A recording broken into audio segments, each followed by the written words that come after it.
Hello, hi, నమస్తే. అందరూ బాగున్నారా? నేనైతే చాలా చాలా బాగున్నానండి. ఇక్కడ మా ఇంట్లో మార్నింగ్ బ్రేక్ఫాస్ట్ వచ్చేసి ఈరోజు దోశ అనమాట. ఇక నేను మీకు అదే చూపిస్తున్నాను. నేను దోశ ఎలా వేస్తాను అంటే ఒక్కొక్కరు ఒక్కొక్కలా వేస్తారండి దోశ. బట్ నాకు వచ్చిన వేలో నేను దోశ అనేది వేసుకుంటున్నాను. ఇక్కడ వచ్చేసి 3 టైప్స్ ఆఫ్ దోశ నేను చూపిస్తున్నానండి. ఒకటి వచ్చేసి పప్పుల పొడి దోశ. పప్పుల పొడి దోశ అంటే ఏం లేదండి, మన ఇంట్లో ఉన్న అన్ని పప్పులు ఉంటాయి కదా, అది వచ్చేసి ఇంకొంచెం మిరపకాయలు వేయించి పొడి కొట్టుకోవాలన్నమాట. అది వచ్చేసి ఒకటి వచ్చి పప్పుల పొడి దోశ చేశాను. దాని తర్వాత వచ్చేసి మీకు నేను చూపిస్తున్నాను చూడండి, ఇంకొకటి ప్లెయిన్ దోశ వేశాను. ఇది మా చోటుగాడికి, వాడు కారం తింటాడో లేదో అని చెప్పేసి ఇంకొకటి ప్లెయిన్ దోశ వేశాను. దాని తర్వాత నాకు ఆనియన్ దోశ తినాలి అనిపించింది. మీకు నేను అదే చూపిస్తున్నాను చూడండి. నాకు ఆనియన్ దోశ తినాలనిపించింది అని చెప్పేసి నేను ఇక్కడ ఆనియన్ దోశ వేసుకుంటున్నాను.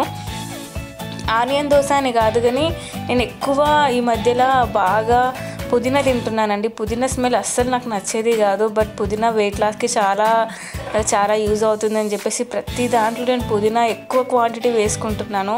ఒకప్పుడు ఈ స్మెల్లే నచ్చేది కాదు, అస్సలు నచ్చేది కాదు. కానీ ఇప్పుడు ఇంకా ఇది అలవాటు అయిపోయిందండి. ఇదే ఇప్పుడు నచ్చుతుంది. కొత్తిమీర కన్నా పుదీనానే ఎక్కువ నచ్చుతుంది. చాలామంది పుదీనాని మిక్సీ బట్టి ఆ వాటర్ తాగుతారు. అలా ఇష్టం లేని వాళ్ళు ఇలా కర్రీస్లో కానీ ఇలా కూడా ఎక్కువ క్వాంటిటీలో వేసుకుంటే మనకి యూజ్ ఉంటుంది బాడీకి. నేను ఇలానే చేస్తున్నానండి ఈ మధ్యలో. అంటే అంతా మిక్సీ బట్టి అట్లా తాగడం కొంచెం ఇబ్బందిగానే అనిపిస్తుంది. బట్ ఇలా కూడా వాడచ్చు అనిపించింది. అందువల్ల నేను ఇలా పుదీనా దోశ వేసుకుంటున్నాను. పుదీనా దోశ అనే కాదు, ఆనియన్ దోశ అని కూడా అనొచ్చు. అలా వేసుకుంటున్నాను అనమాట. మీకు నేను అదే చూపిస్తున్నాను చూడండి. నేను నా ప్రాసెస్లో నేను దోశ ఇలానే వేసుకుంటానండి. అందరూ గరిటెతోటి వాళ్ళకు వచ్చిన వేలో వాళ్ళు వేస్తారు. బట్ నాకు వచ్చిన దాంట్లో నేను ఇలా వేసుకుంటున్నాను.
దాని తర్వాత వచ్చేసి నేను బ్రేక్ఫాస్ట్ అయిపోయిన తర్వాత ఇలా కాంపౌండ్ వాళ్ళలోకి వచ్చాను అనమాట.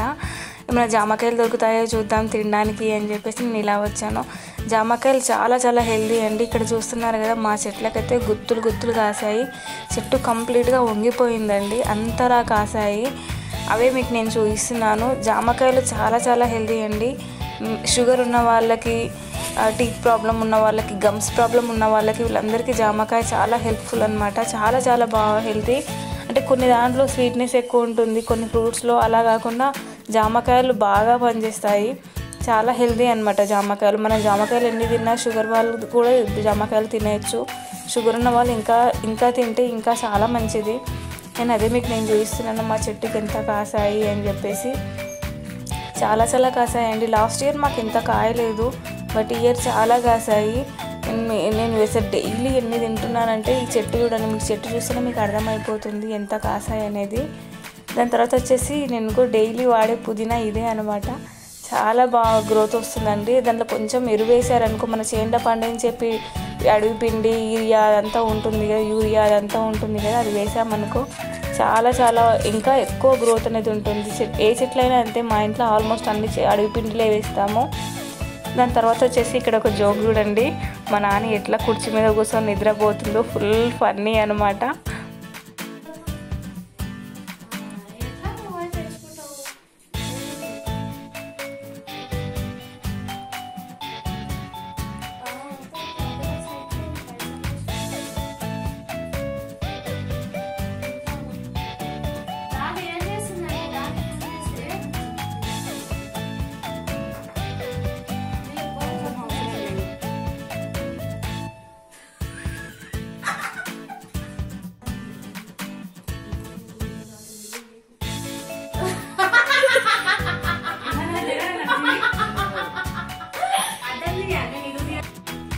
ఇది వచ్చేసి ఈవినింగ్ చిన్న క్లిప్ అనమాట.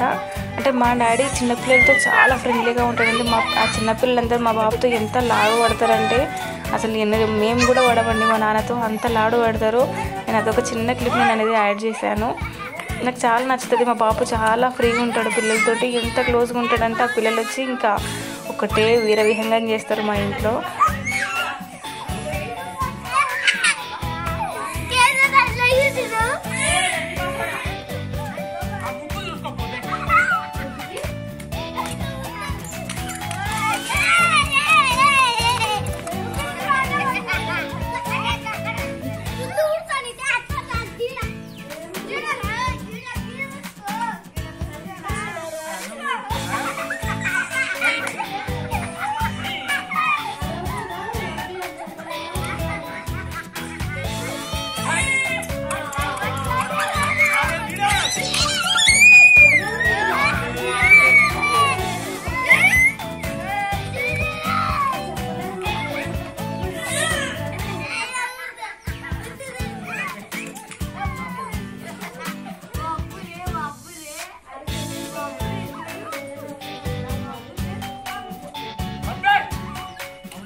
ఇక్కడ మీకు ఫన్నీ ఒక కామెడీ చూపిస్తాను చూడండి.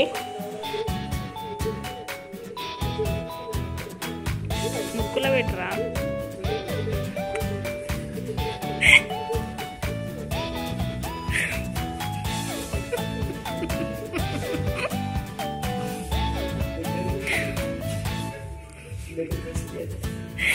దగ్గరికి ఎట్లా తీస్తుందా చుంటుగాడు పడడు.